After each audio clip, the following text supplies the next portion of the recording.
Oryza sativa is the name of scientific name of a rice plant.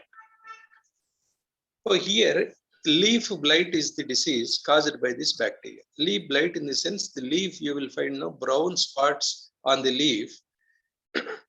The chlorophyll, the green part of the leaf, no chlorophyll is eaten away. In that, a brown spots will be developed. After that, no, it dries up.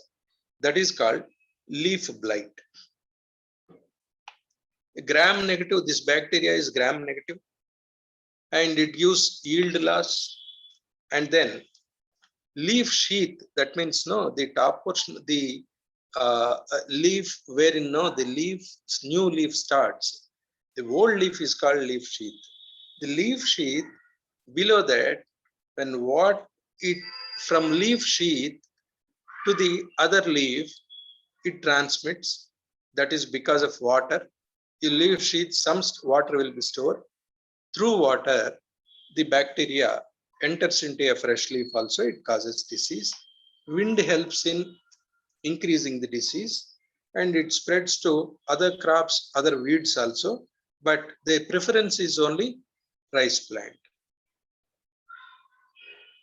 Alternate is that you have to go for breeding resistant varieties where this bacterium cannot enter into the plant.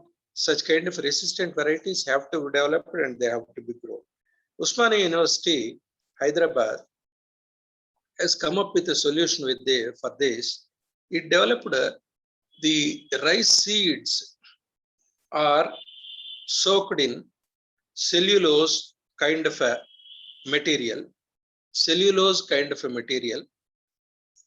and they found out that cellulose soaking of the rice seeds will increase the immunity of the rice seeds. When such kind of seeds are planted, the intensity of the disease will be less.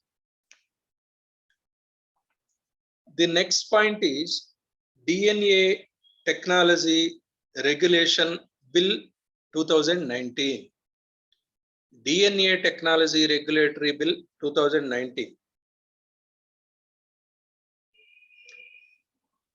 Parliament has taken up this bill. It has taken up this bill to regulate when the DNA technology, when this DNA fingerprinting has to be used. They have given certain directions. For all purposes, you cannot use fingerprinting technology.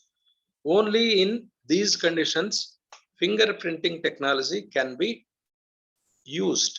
Likewise, they have made a clear-cut regulation through DNA Technology Regulatory Bill 2019. It establishes identity of a certain person. That you know. Now, testing is allowed only in the matters related to offences under IPC, Indian Penal Code. Whenever an offence is committed, some complaint goes to relevant authority. That time they can take help of fingerprinting technology. Civil matters like paternity suits. There is a dispute as who is the parent of this, who is the father of this child. Such kind of a paternity suit is coming. Courts or officers can take the help of fingerprinting technology. Establishing individual identity. You will have to say you are the descendant of somebody. You are the son of somebody. Nobody, you don't have any evidence. In such cases, the fingerprinting technology comes to the rescue. It identifies, this establishes the identity on the lineage of the person. Then, establishment of natural DNA data banks, national DNA data banks, or regional DNA data banks. If government wants to create a data bank based on fingerprinting technology, it definitely says such and such name, he is the person. To establish that, you need no fingerprinting technology. You give the fingerprinting details, data of that particular person, that is for permanent, and you can go on. No, suppose You see, in countries like America, advanced countries, suppose somewhere a fingerprint is found, immediately fingerprint is found to the data bank, automatically it clicks out now, his name, his details, address, identity, everything it comes out. Such kind of a data is to be maintained. You can use fingerprinting technology. So those are the areas where government has restricted using fingerprinting technology. In any other area, that's only illegally you are using. Then International Thermonuclear Experimental Reactor. International Thermonuclear Experimental Reactor, ITER. ITER is in the news recently because it has completed 50% of its progress. In 1985, some 36 countries put together, they have started developing a reactor based on nuclear fusion. All the time we discussed about nuclear fission.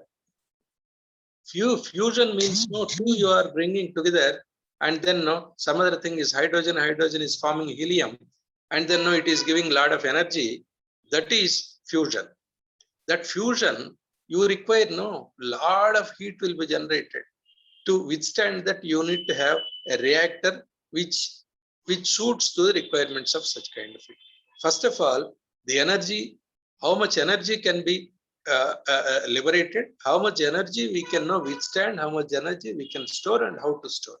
For this, 36 countries have started collaborating each other, contributing money, distributed the work part, who will have to do what. Likewise, systematically everything is distributed among themselves. They started developing a internationally thermonuclear experimental reactor in Cadarache. It is south of France. It's a collaborative effort, I tell you. India is a member in that. In south of France, this reactor is being established. It was in the news recently because it has completed 50% of its operation. That means now establishment, about 50% of work is completed.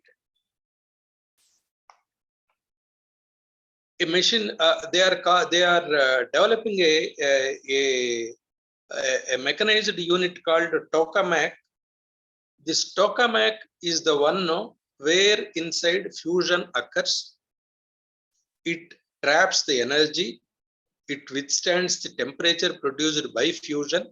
So that is a massive device called tokamak.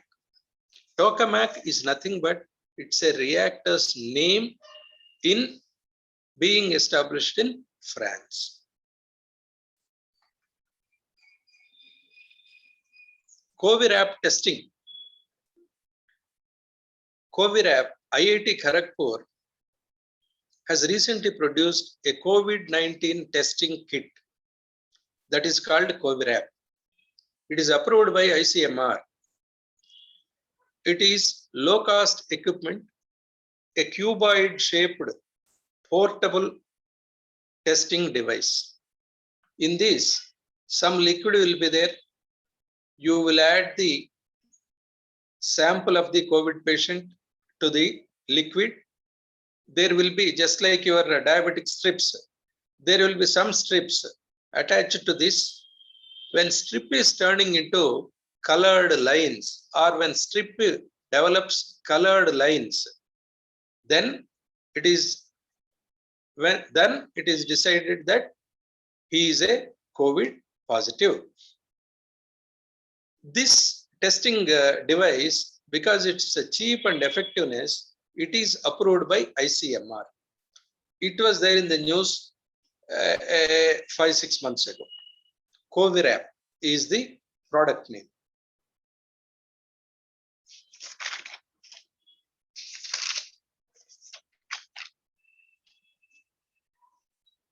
Sir, చెప్పండి. Next ఉన్నారు కదా sir? Next ఉన్నారా? Continue చేయండి. Next నేనేలే. అవునా? మీకు matter ఉంటే ఒక 10-15 నిమిషాలు కంటిన్యూ చేయండి. ఆ, లేదు మీ ఇష్టం, మీ అనుకూలం. చేస్తా. నేను ఒక 10 నిమిషాల్లో ముగిస్తాయి. చేయండి please. Next is Electronic Vaccine Intelligence Network, small e VIN. Electronic Vaccine Intelligence Network, EVIN. EVIN is the government initiative. It's a purpose of delivery of COVID-19 vaccine. It digitizes the vaccine stocks. It monitors cold chain temperature and through smartphone application. The vaccine, the supply has to be there from some place. It need to be cold stored in proper temperature, and that data need to be maintained on regular basis. There should be even if a power supply is not there now, that should have 100% backup. There should not be a single minute deviation from power supply. The temperature need to be maintained very diligently when you are storing this vaccine. Next great thing is that who requires how much, when the supply happens, how it happens, who has got how much stock, how much is getting consumed, and when is the stock getting exhausted, when the supply needs to be refurbished at all places. This has to be done now in all India scale. State governments will contribute, but at the same time, central will have an authority to oversee such kind of a activity. This is very sensitive activity. What happens if improperly stored vaccine is given to an individual? What happens? So you will have to ensure this. All steps need to be maintained in a perfect scale when you are administering a vaccine. This vaccination schedule, when you are maintaining a vaccination schedule. That's why under Ministry of Health and Family Welfare, National Health Mission with coordination of UNDP, the operations are very closely being monitored. Their purpose is that vaccination procedure has to go as planned. Stock should be available at all places all the time. Refurbishing stocks has to happen without any delay. And maintaining the records now in a digital manner. These are the objectives of EVIN. Then next topic is a graphene mask inactivates corona. It's also related to corona. Graphene is a form of carbon. We have studied in the allotopes of graphite, allotopes of carbon. We studied diamond, graphite, graphene, all these things. Graphene is a thin layered carbon is graphene. It can be molded into any fashion. It is stronger than diamond. At the same time, it is lighter, very light. So this product is being utilized at all places very effectively, wherever strength is to be created and lightness is to be created. In place of all metals, now graphene is replacing. Such is the graphene. Now, Hong Kong City University produced a laser-induced form of graphene. They found that it's making the coronavirus inactivated. When they are using masks used with graphene, one, it's powerful. At the same time, it is not allowing the virus to enter into any place when you are using this graphene mask. All carbons containing materials and all carbon materials can be converted to graphene. Production of laser-induced graphene, they called it, it's a green technology. green technique. Green technique, why the word is, I'm emphasizing green means, green technique, when you find the word green technique, you tend to go in a different direction, thinking that it's nothing to do with a graphene or COVID. That is very deceptive word. That's why keep in mind, whenever a remaining coinage is related to any disease or particularly COVID, when they ask you what is green technique, you should be able to identify it's nothing but a laser induced graphene mask developed by a Hong Kong university. Simple. Benefit is it's reusable and it's a low cost one. Then I will discuss with you Nobel Prize winners in physics 2020 and Nobel Prize winners in chemistry for 2020. With these two topics, I will end this session. Nobel Prize for Physics 2020. You know, Royal Swedish Academy gives Nobel Prize every year. Biology they give, medicine they give, and then physics, chemistry, you know about the Nobel Prizes. In 2020, Roger Penrose and Reinhard Genzel, Andrea Guz. Roger Penrose has got 50% of the prize. Reinhard Genzel and then now Andrea Guz, they shared the remaining 50%, but all of them have worked to understand the phenomena called black holes. We discussed about a black hole a little ago. They wanted to understand the phenomena called black hole.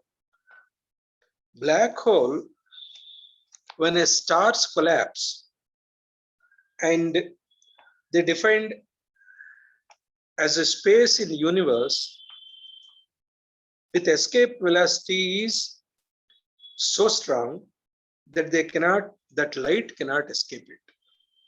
Stars collapse and then a escape velocity is created, and then in that escape velocity even light cannot be seen. That means no, it is so dark. Black hole is not, it's not really a black hole. It is a collapse of the stars. Within the star, no, or between stars, a collapse occurs that leads to a black,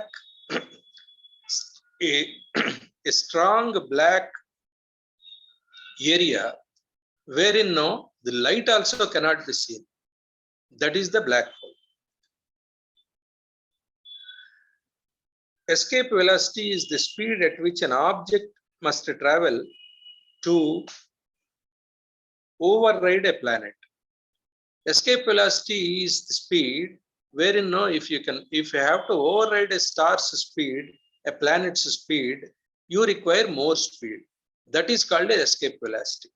With such kind of a speed, a star is collapsing, then no, a darkness is created, their light cannot be seen.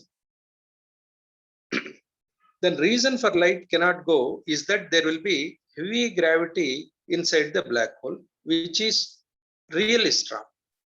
Light cannot go in the sense, no, there is a lot of gravity inside. When the light is passing, no, when it absorbs light, no, such kind of a gravity with such kind of a force, when light is drawn into it, mean light cannot be seen. That is the action. What this Penrose understood is, he found out there is a direct consequence of Einstein's theory of relativity to the formation of the black hole. How? I also do not know. You also don't ask me. That is physically physics part of explanation. Let's not go into it. Remaining two people have also contributed for understanding of the existence, genesis, and importance of the black hole. Then Nobel Prize in Chemistry 2020. Emmanuel Charpentier and Jennifer Doudna. These two are the scientists who are awarded Nobel Prize in Chemistry for 2020. What they have done, they have identified that biotechnology in genetic genome, gene sequencing, genetic modifications, all these things, when we have studied that, you must have come across a word called CRISPR-Cas9 technology. CRISPR, CRISPR,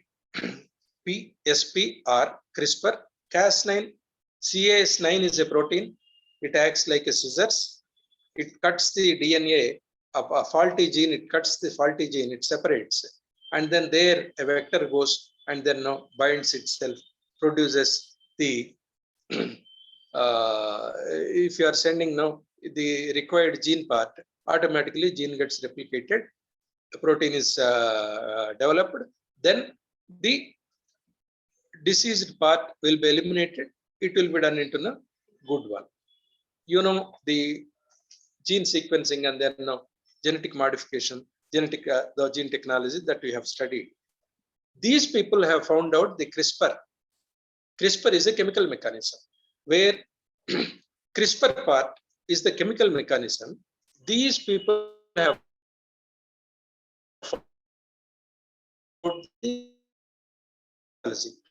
have found out this helping, and then it cuts and pastes the unit, the particular area, with the help of Cas9, that enzyme. It cuts the area which is unwanted. Replication is replication of useful protein part or gene part for defense mechanism can be developed. That is how this mechanism is brought into a new light into human into medicine. It has come into the medicine as well as deadly diseases. The solution for deadly diseases come with the invention of CRISPR technology. My dear students, with this, I am signing off. Meet you next week.